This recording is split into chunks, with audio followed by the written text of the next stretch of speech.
शिकणार आहोत समास विभाग। समास हा एक महत्त्वाचा विभाग आहे प्रश्नपत्रिकेमधला। सगळ्यात अगोदर समास म्हणजे काय, की समास म्हणजे दोन किंवा अधिक शब्दांचा एक शब्द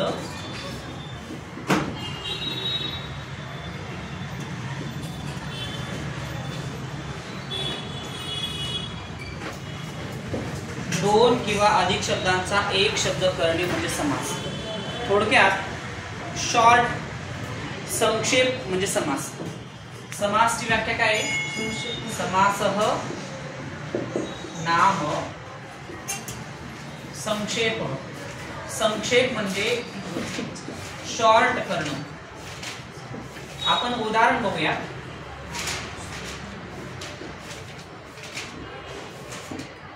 फॉर एग्जाम्पल,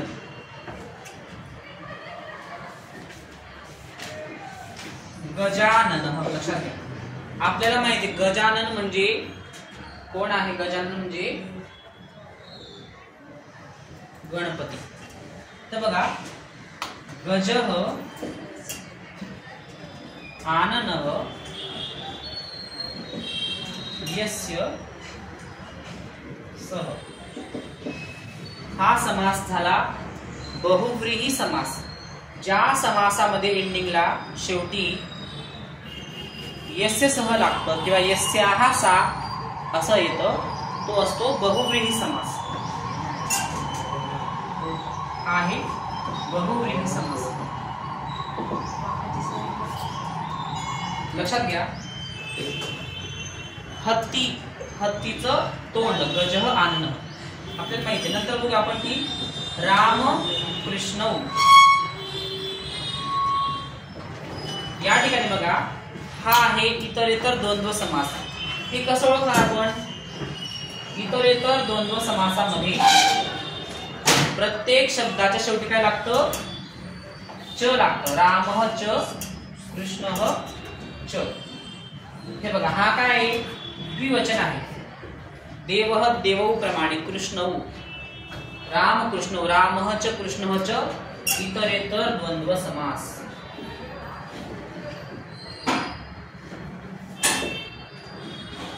नंतर तिसरा समास आहे, बघूयात आपण की प्रतिदिनम। याचं बघा, प्रतिदिनम याच्यामध्ये बघा, हा जो प्रति आहे हे काय अव्यय आहे। आपण शिकलो आहोत की हे आहे अव्यय। धातू आणि अव्यय मध्ये आपण शिकलोय की प्रति काय अव्यय आहे। आणि ज्या समासाचा पूर्वपद, सामासिक शब्दामध्ये पूर्वपद काय आहे? प्रति आहे। पूर्वपद प्रति असल्यामुळे तो होतो अव्ययभाव समास। आणि विग्रह करताना कसं करायचं? दीने दीने, म्हणजे हा जो शब्द आहे उत्तरपद, याला काय करायचं? सप्तमी विभक्तीमध्ये टाकायचं। म्हणजे प्रतिदिनम दीने दीने, प्रतिगृहम गृहे गृहे, प्रतिवनम वने वने। अशा प्रकारे हा होतो तुमचा अव्ययभाव समास। अव्ययभाव समास म्हणजे काय? की ज्या समासाचं पूर्वपद अव्यय आहे। लक्षात घ्या, हे आहेत सामासिक शब्द। याला काय म्हणतात? सामासिक शब्द। याला म्हणतात समास विग्रह आणि याला म्हणतात समास नाम। परीक्षेमध्ये प्रश्न येतो, समास तालिका पूरयतं। अशा प्रकारचे 3 विभाग असतात। लक्षात घ्या, अशा प्रकारचे 3 विभाग असतात। आणि आपल्याला त्या ठिकाणी काय करायचं असतं? जी रिकामी जागा आहे ती पूर्ण करायची असते। फॉर एक्झाम्पल, रामकृष्ण दिलेला आहे, मध्ये फिल इन द ब्लँक्स आहे, रिकामी जागा सोडलेली आहे आणि पुढे इतरेतर द्वंद्व म्हटलेला आहे। तर तुम्हाला त्या ठिकाणी रामः च कृष्णः च असं लिहिणं अपेक्षित आहे। 5 प्रश्न असतात, 5 उदाहरणं असतात, 5तून 3 असा प्रश्न असतो। 5तः 3 म्हणजे 3 गुणांसाठी हा प्रश्न बोर्डाला विचारला जातो। लक्षात घ्या। तर तुम्ही फक्त 3च न लिहिता सगळे प्रश्न त्या ठिकाणी पूर्ण लिहून आणायचे, म्हणजे तुम्हाला 3 पैकी 3 त्या ठिकाणी पूर्णपणे ते गुण मिळू शकतात. चौथा प्रश्न बघूया आपण की ग्रामस्थ. लक्षात घ्या, मी सांगितलं की एक पूर्वपद असतं आणि एक उत्तरपद असतं.